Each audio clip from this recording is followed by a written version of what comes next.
I don't have any control over what's going to happen to this master, like downstream.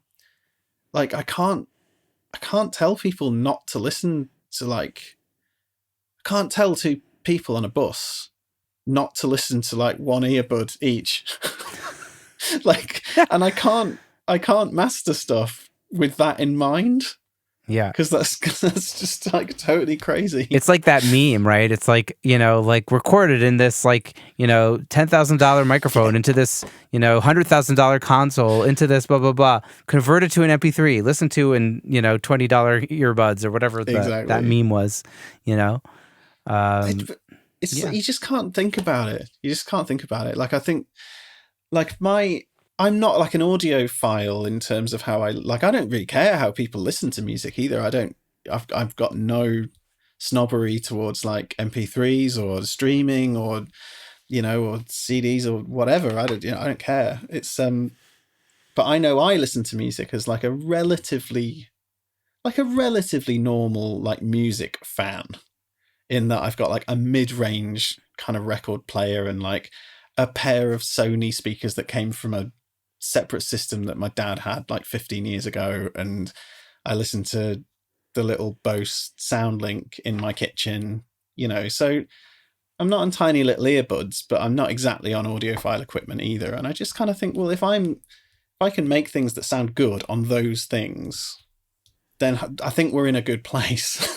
It sounds great in my studio, it sounds great on my record deck, it sounds great in my kitchen. I think if it sounds shit on a single earbud on a bus, there's not much I can do about that. Right. That's not your target audience. It shouldn't, nor should it be.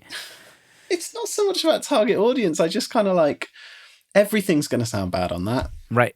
Exactly. It's like, and if you were to master something that sounded amazing on that, it would probably sound shit everywhere else. Right. We're not making it so it sounds really like primarily good on the phone. Hopefully it sounds good on the phone, but that can't be the ideal source.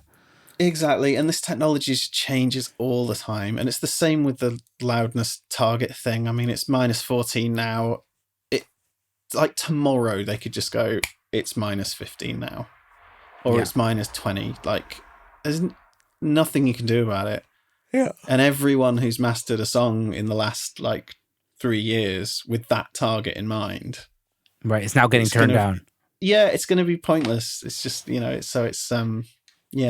It's like building your business on Facebook instead of making a website, It's like, yes. It's like let's just be at the whims of all the algorithms and whatever. Yeah, exactly. I think you should only concern yourself with what you can control, I think. Yeah. I love that. It's a great takeaway for the listeners also, of just make the music that sounds good to you, make the music that sounds good to the artist you're working with, and don't worry too much about these things that we can't control.